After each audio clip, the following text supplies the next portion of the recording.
in their historical habitat.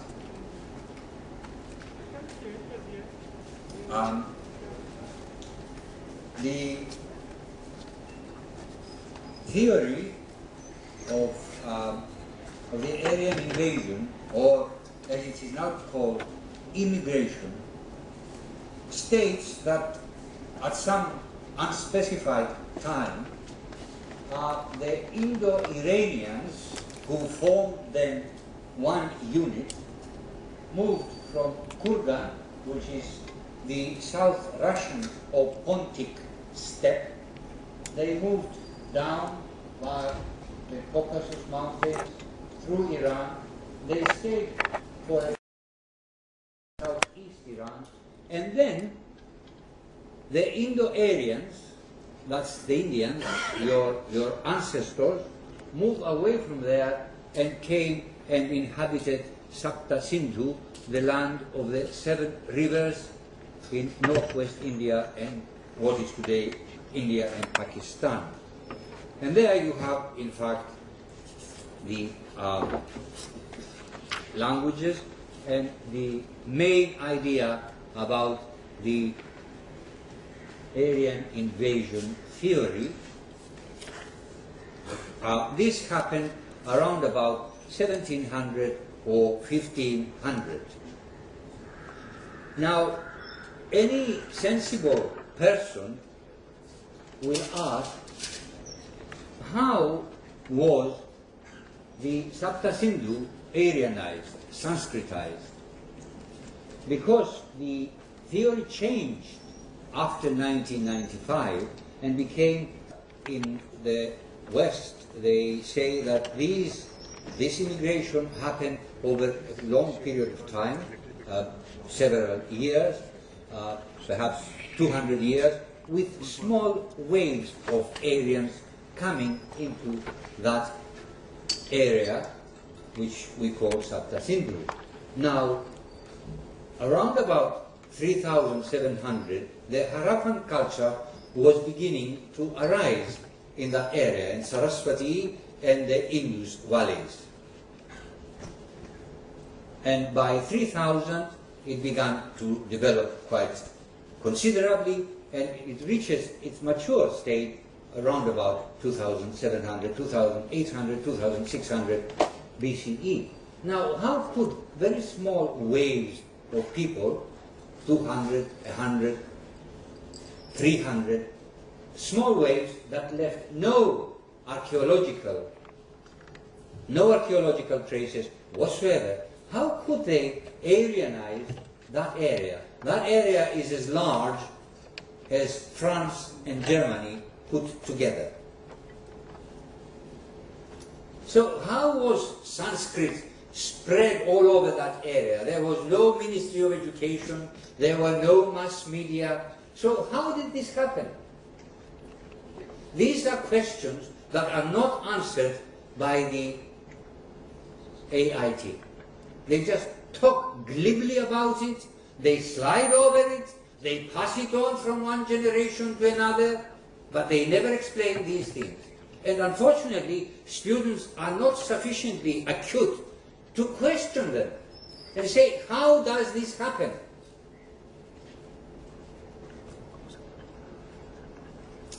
Lord Colin Renfrew, who was an archaeologist, said that the notion comes rather from a historical assumption about the coming of the Indo-Europeans who spread into Europe. Therefore, the Indo-Europeans spread into India also.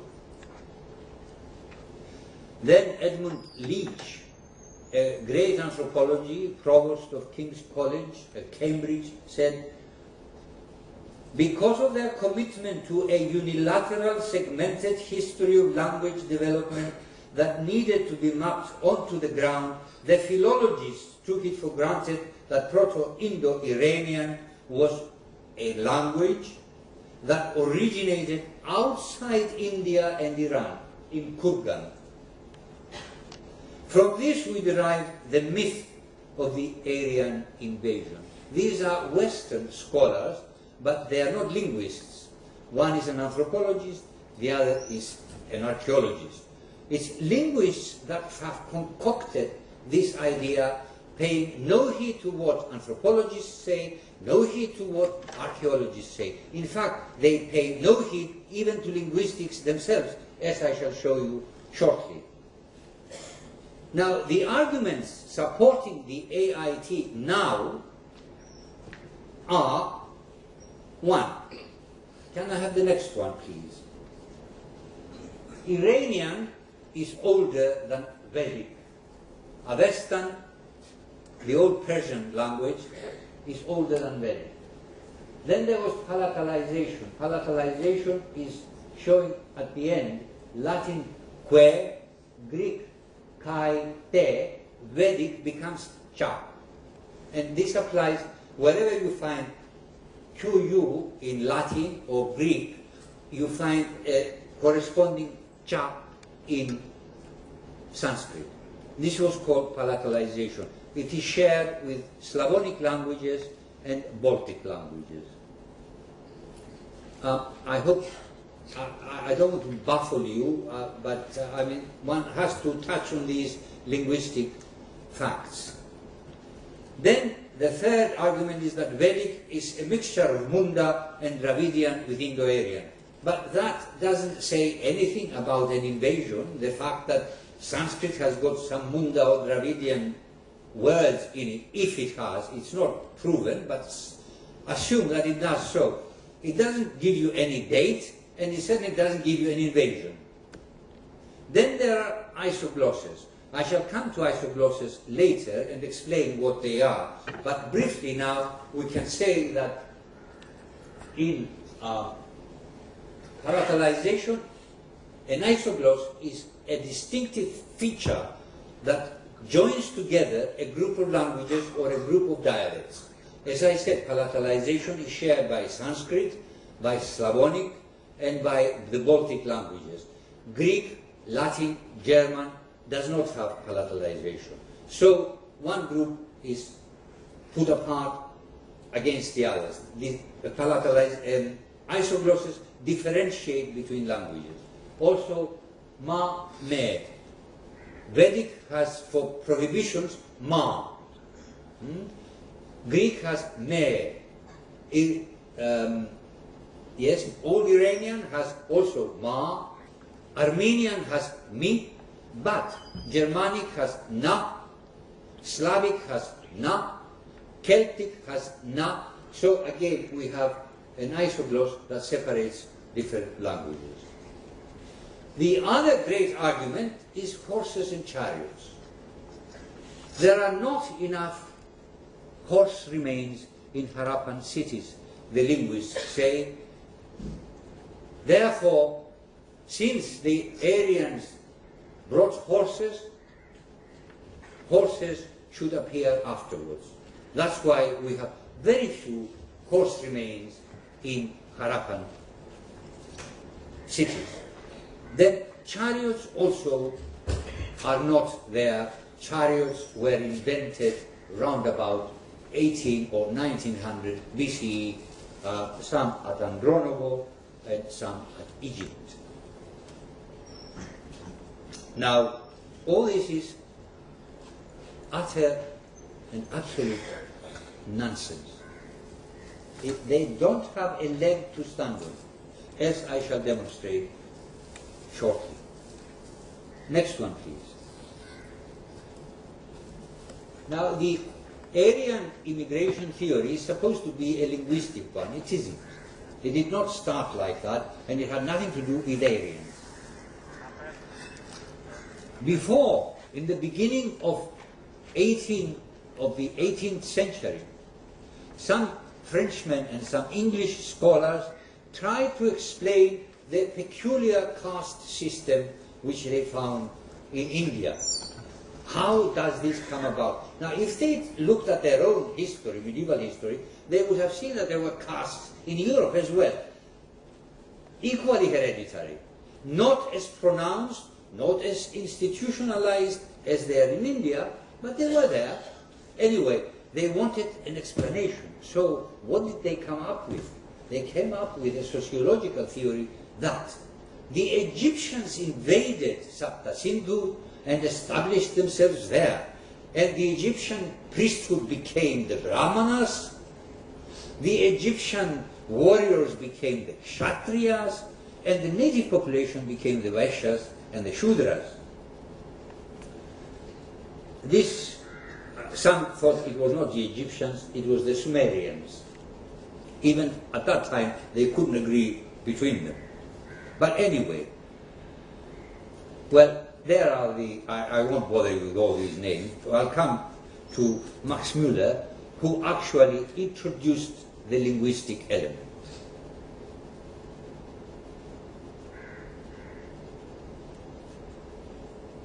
However, neither linguistic data provide evidence for an invasion or a date of 1700, nor horses and chariots.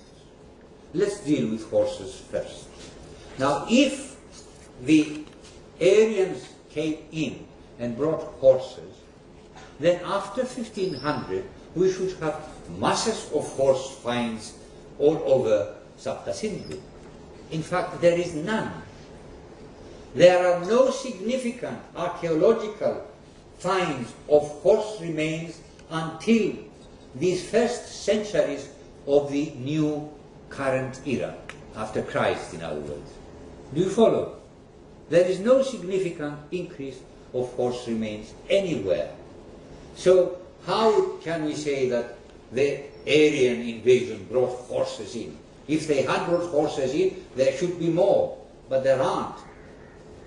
The same applies to chariots. Chariots, the first remains of chariots are from 300 BCE. We don't have any chariots before that. There are no finds archaeologically. Next one, please. Next one. Now, chariot translates the word ratha. Now, as you see, ratha is made from the dhatu r, which gives you the stem ra, plus the termination ta, and you've got other terminations, artha, ukta, gata, and so on. So ratha means a goer. It's a cart. It's something that moves on wheels. It has nothing to do with chariots as you see them in films in ancient Egypt or in ancient Rome or in ancient Greece. But the heritage of classical education made scholars in the 19th century translate the word ratha as chariot.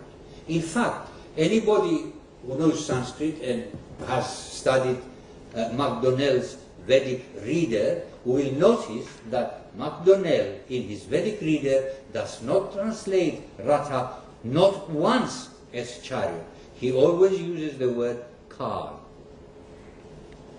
He was a sensible scholar. Now, the rathas are described as made of native timber. There they are. They are described as being pritu. Now, a war chariot is not pritu. It's a narrow box, big enough only to hold the charioteer and the warrior with his spear and his bow and arrows. That's all. So there were two places. But what do we find? The Vedic chariot is described as Trivandhura, 3 spaces. And there is one Ashtavandhura, 8 spaces. It's really a minibus. It carries a lot of people. It has nothing to do with war chariots at all.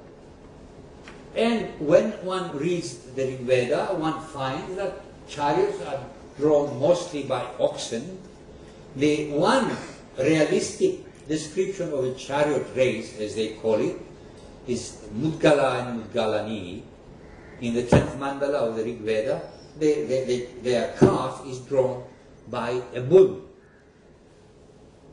Sometimes, very rarely, it's drawn by horses, and sometimes by birds.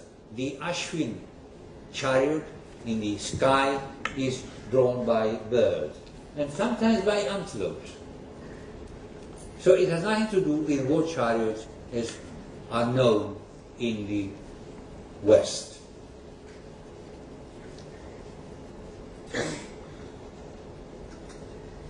Now, horses and chariots are really red herrings. So you read the books talking about horses and chariots, you know the writer doesn't really know what he's talking about. Can we have the next one? Now the next one is a spoked wheel.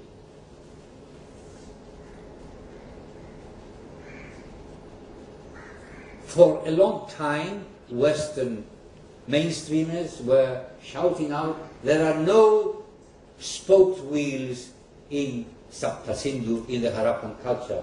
But in fact, they discovered spoked wheels, first of all on the seal from Kalibangan, and that they were identified as spoked wheels by Papola, a Finnish scholar and archaeologist, who was an invasionist, in fact. And then they were found these wheels in Kalibangan and Rakhigarhi, which is a very common practice to form out of terracotta a wheel and then paint the spokes on it. They found them up in Romania, as far as Romania. So it's not just an Indian feature. Next one, please.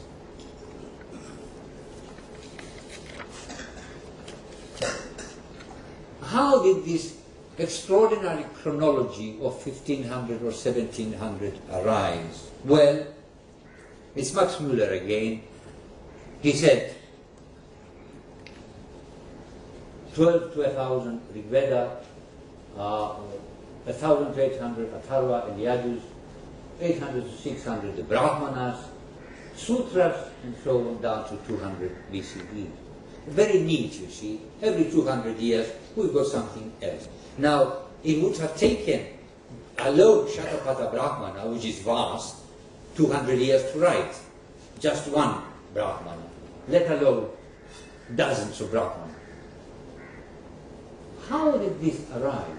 Well, Max Müller read Katha Sarsaga. You know this is a lovely, the ocean of stories, and among them there is a ghost story, and there is a chap in that ghost story called Katyayana. So, Max Müller, this Katyayana lived during the reign of a particular king. So Max Müller thought, this is Katyayana who wrote the sutras, the Sharauta Sutras. So, this king lived then, so that's Katyayana, 200 BCE. So he went backwards. Let's give 400 years for the Sutras, 200 years for the Brahmanas, the Upanishads, and so on and so forth. And he arrived at the date, miraculously, 1500. That's how it did. Based on one ghost story. Now, how many people know this? Well, I can tell you, almost nobody. Because they don't read what Max Müller wrote. They just repeat this Aryan invasion theory quite mechanically, like monkeys, and they don't know what they're saying. There was another factor. The date of creation of the universe. When Max Müller was writing in the 1850s, Dyer's geological study, Dyer's geological studies had not yet gained currency, which he presented vast tracts of time. In Max Müller's day, and he was a devout Christian, they believed Bishop Ashers, an Irish archbishop, who said that, having calculated the names of the great prophets in the Old Testament, that the creation began at 4004 BCE. He gave the exact date. So, in fact, any major change in ancient history had to fall within that bracket. So 1500, 1700 seemed reasonable. If we went much before that, it would have been difficult, because we would get involved with Jews and so on. So this is really how this structure was built, on two fictions, two entire fictions. And you know, serious, mature, responsible scholars actually swallowed all this nonsense. I did too. For 18 years I taught this theory. But I never bothered to read proto-history of India. It was only when I started reading archaeologists and historians that I began to realize that something was wrong. Next one, please. Now, this is the linguists. Please read it so that I don't get tired and my mouth gets dry.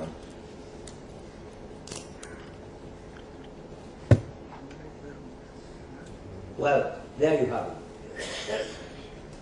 The article by George Davis in the Scientific American revolutionized Indology.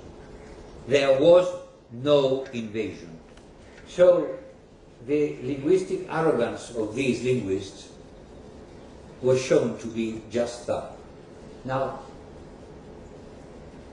observe that Emenor talks about a linguistic doctrine.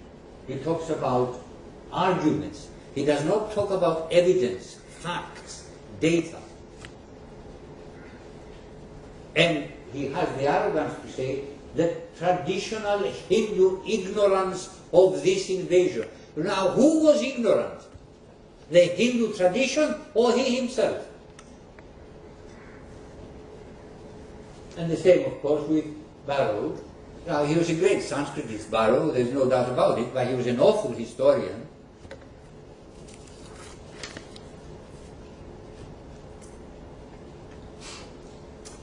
People, linguists, just linguists, not historians. A. Basham, who wrote The Wonder That Was India, you know the book, or you've heard of the book. Now, he immediately after Davis changed his views, immediately. Because he was a historian, and he recognized historical facts. He was not, he knew Sanskrit, of course, but he was not a linguist. He didn't have linguistic training. But linguists persisted with their invasion until 1995.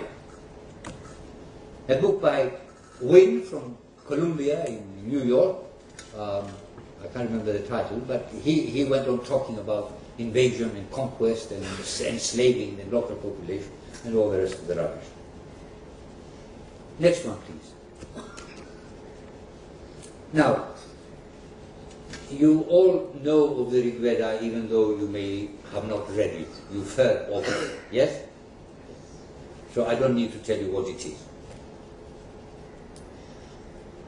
The Rig Veda consists of 10 mandala, 1028 hymns.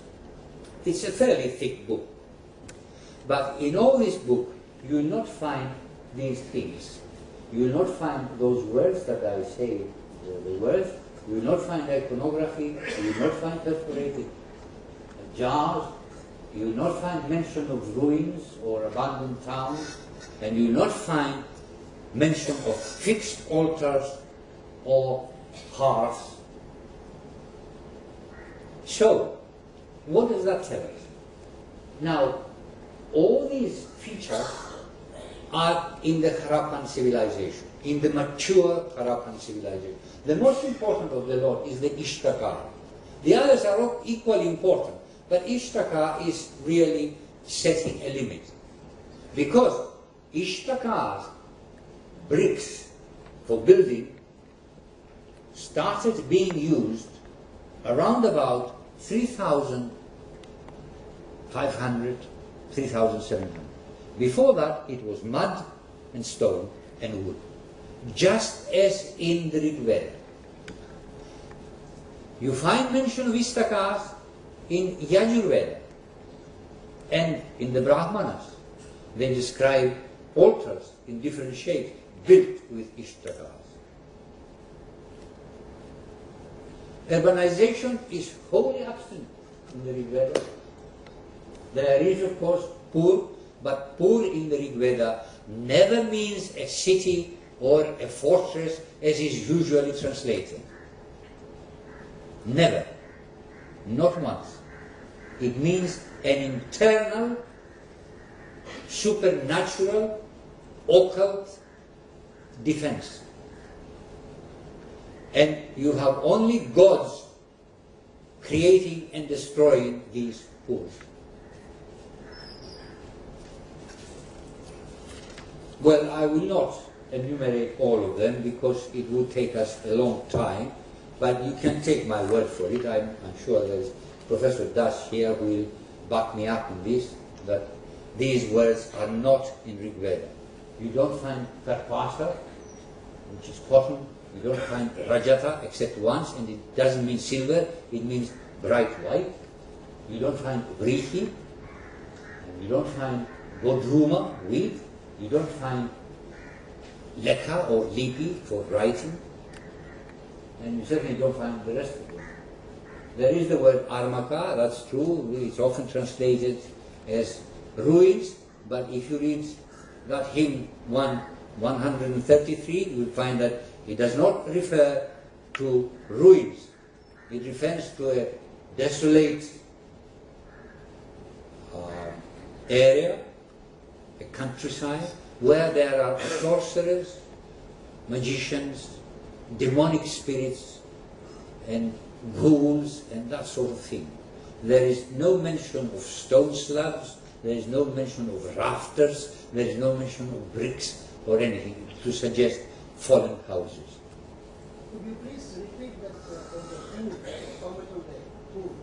Pur, what it means? It means an internal, supernatural, divine, occult defense.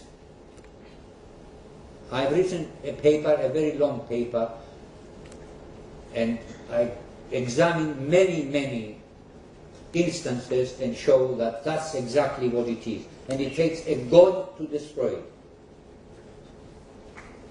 Next one, please. Well, there you have the perforated pots. There's no mention of that in the Rig Veda, but there's plenty of it in Shatapara Brahmana. Can we move on, please? Now, as you know, some Brahmanas comment on the Rig Veda. The Rig Veda refers very sparsely to various events, historical events, mythological events, we don't know, but we don't really know what's going on. And Brahmanas come along later and give us the story. So you've got the story of Shunashepa, which is mentioned in 2 or 3 verses only in the Rig Veda, but Aitareya Brahmana gives you the whole story, how the father offered his son as sacrifice, but the son, Shunashepa, gained the favor of the god Agni and was spared by god Varuna, and so on.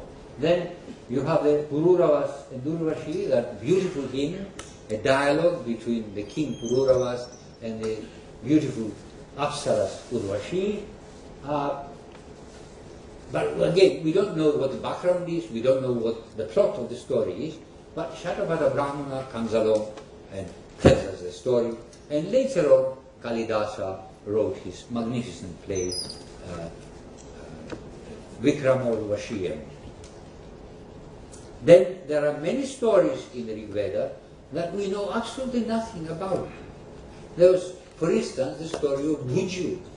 He's mentioned as being lost at sea, and the Ashwins come along with their chariot, they pick him up. You see, I've grown used to using the word chariot myself. With their car, they pick him up and drive him to dry land. What's the date of the Brahmanas? Now, why would the Brahmanas feel the need to fill in all these stories? Well, there's only one reason really you do that. You start writing down something when you feel that it's being lost. So by the time of the Brahmanas, these stories were lost. That's why you don't have anything about Buju. But the other stories, something remained and the Brahmanas preserved it. Now, when is the date of the Brahmana? Well, various calculations have been done. Narahari Achar, the professor of astrophysics in Memphis, United States, places them around about 3,000. There was another scholar, Raghavan, he 60 years later, no, what was it,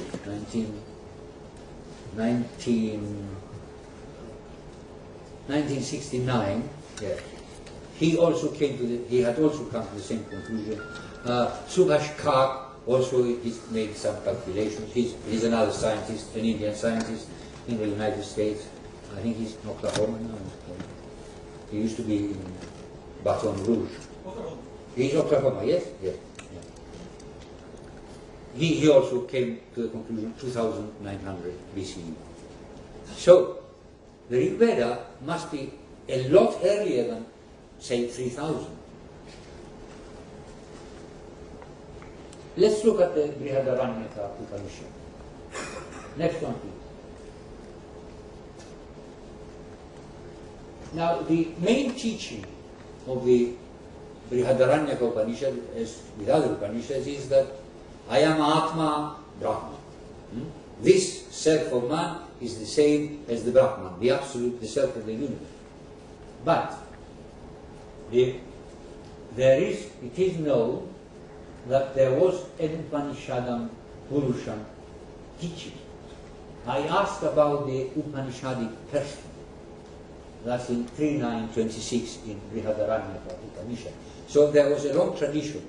The Brihadaranyaka appears as a unified Upanishad, but in fact, after book 2, there is a list of teachers. After book 4, there is another list of teachers, and after book 6, there is another list of teachers, which suggests that there were 3 different traditions that were joined up and formed the unified Upanishad that we know today. So let's take one list of 60 teachers, give each teacher an average of 15 years, although 20 or 30 might be more correct, more realistic. Now, if we multiply 60 by 15, it gives us 900.